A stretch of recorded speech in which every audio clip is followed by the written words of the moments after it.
白話文學嘅定義。白話文學係指使用現代漢語創作嘅文學作品，即白話文，俗稱白話，起源於清末民初嘅社會動盪。白話文接近口語，通俗易明，便於大眾理解同埋傳播。其核心在於使用通俗嘅語言表達思想，反映社會現實。起源與發展，白話文學最早可以追隨到唐朝嘅變文，因為社會動盪，知識分子渴望變革，就開始反思傳統文學嘅局限。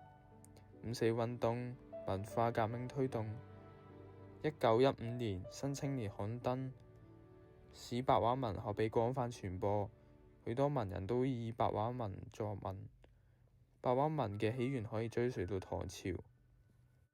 白話文學嘅特點。白話文學嘅特點就係比起複雜嘅文言文，白話文學更通俗易明，貼近大眾生活，更容易俾大眾理解。白話文嘅優勢。白話文嘅優勢係以簡單易讀嘅語言同埋貼近大眾生活嘅特點，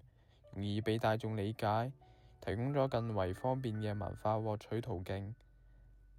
白話文嘅作品形式多樣化，無論係小說、散文、詩歌同埋戲曲，都融合咗傳統同埋現代元素。白話文學嘅普及性強，由於白話文學嘅通俗易明，佢成為咗文化普及嘅重要工具，能夠跨越教育同埋社會階層，令更多人輕鬆接觸佢同埋理解佢。喺教育領域，白話文學嘅運用令教育更加貼近大眾生活，降低咗教育門檻，提高咗國民嘅文化素養，同時促進咗語言嘅規模化同埋文化嘅統一。白話文學嘅特點推動文學嘅現代化，促進咗文化嘅傳播同埋社會嘅進步。白話文學嘅代表人物。白話文學嘅代表人物有魯迅同埋巴金，兩位都係非常偉大嘅作家。魯迅嘅作品《吶喊》描繪咗當時辛亥革命到五四運動期間中國嘅社會生活，揭示咗封建制度對人性嘅壓迫同埋國民精神嘅麻木。而巴金嘅作品《春》係一個透過描寫一個女孩如何鼓起勇氣脫離傳統走出家門嘅故事，展示咗家庭同社會嘅衝突，以及年輕一代對自由嘅追求。咁巴金同埋魯迅嘅作品唔單止喺文學形式上面推動咗白話文學嘅普及，更喺內容上面深刻嘅反映咗社會現實，成為白話文學嘅經典。白話文學嘅意義。白話文學嘅興起標誌着文學語言從文言文轉向口語，增強咗文學嘅可讀性同埋傳播力，推動白話文成為現代漢語書面形式。白話文學使文學語言更加貼近生活，令一般民眾更容易理解同埋接受，推動咗文學作品嘅廣泛傳播同埋普及。思想啟蒙與批判。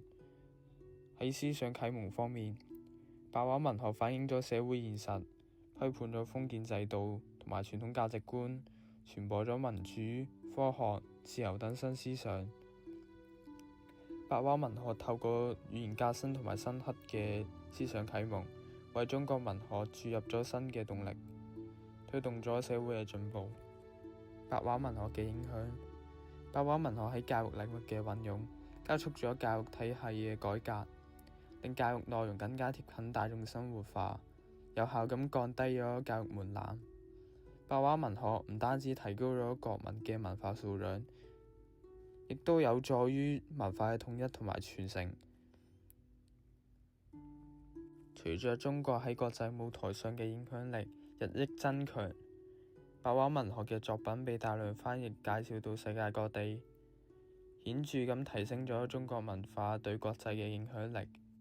白話文盛行嘅原因。五四運動提倡民主同埋科學，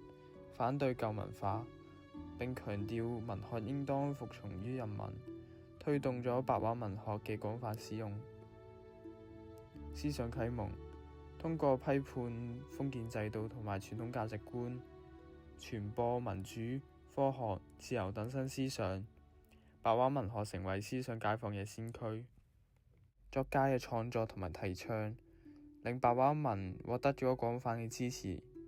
並且喺中國嘅文壇上佔據咗主導地位，改變咗中國文學嘅面貌。社會變革需求，隨着社會嘅快速發展，人們對傳統嘅文言文進行咗深刻嘅反思同埋批判，逐漸形成咗使用白話文嘅認同同埋自信。社會嘅發展同埋變革需求促進咗白話文學嘅廣泛使用，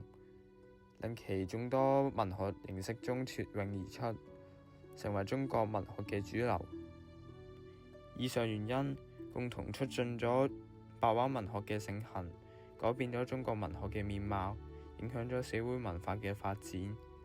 之後就係第八，白話文學嘅局限性。首先詞彙同語法嘅局限啦。白話文學嘅一啲詞彙同埋語法上面呢，同文言文相對呢係簡單啲嘅，雖然容易理解啦，但係表達一啲複雜抽象嘅思想同埋情感嘅時候呢，可能會唔夠精準啦。但係文言文呢，可以通過一啲特殊嘅詞彙同埋語法結構嚟表達豐富嘅內涵同微妙嘅感情。而白話文學喺呢一方面呢，可能需要更多嘅文字嚟表達相同嘅意思。再之後呢，就係9總結。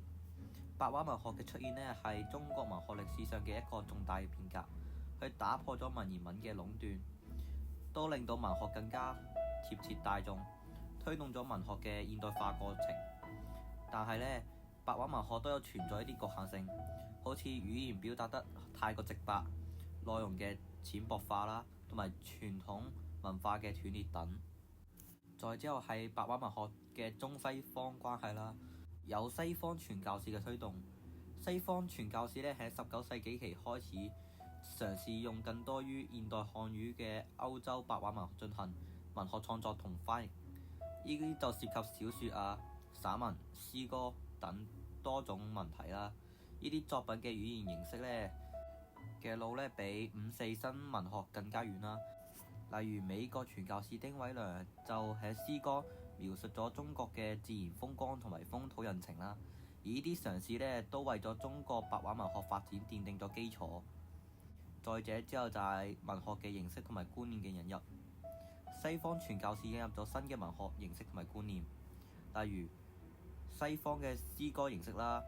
即係14行詩啦同自由詩啦，而敘事技巧即係有第三人稱敘事、心理描寫以及新嘅主題同埋意象啦。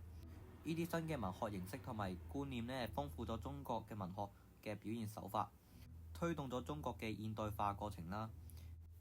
之後就係文學創作嘅借鑑啦。好多中國嘅現代作家呢嘅創作都受到西方文學嘅深刻影響，例如魯迅嘅《狂人日記》啦，係受到俄國作家果戈里嘅同名小說嘅啟發啦。但係呢，佢又結合咗中國社會現實啦，呢種中西結合創作方式呢，體現咗西方文學對中國現代文學嘅創作嘅深遠影響。總結，白話文學嘅興起同埋發展呢，同西方嘅文化呢係不可分切嘅。西方文化推動咗白話文學嘅形式同埋發展啦。白話文學唔單止係中國文學現代化嘅重要標誌啦，都係中西文化交流同融合嘅重要成果。到11今日關係啦，白話文學咧喺而家呢個社會裏邊咧依然有重要嘅關係同埋影響。首先，佢促進咗現代白話文學同中國古典文學傳統嘅深度融合啦，重建咗中國當代文學嘅研究理論同文學批評嘅文化主體性。其次咧，白話文學都被視為中國文學現代性嘅文學底蘊啦，代表現代白話文學同中國現代化嘅血脈相連嘅關係。此外，白話文學嘅推廣同埋使用啦，都使文學更加貼近民眾生活啦，都增強咗文學嘅作品同埋社會影響力啦。總結，白話文學嘅興起同中國社會嘅變革係唔可以分切嘅。佢其中以獨特嘅文學特點啦，喺近現代文學中佔據咗重要嘅地位，並且咧產生咗廣泛同埋深遠嘅社會影響。總結，白話文學通過語言革新同埋深刻嘅思想啟蒙，為中國注入咗新嘅活力啦，推動咗社會嘅進步。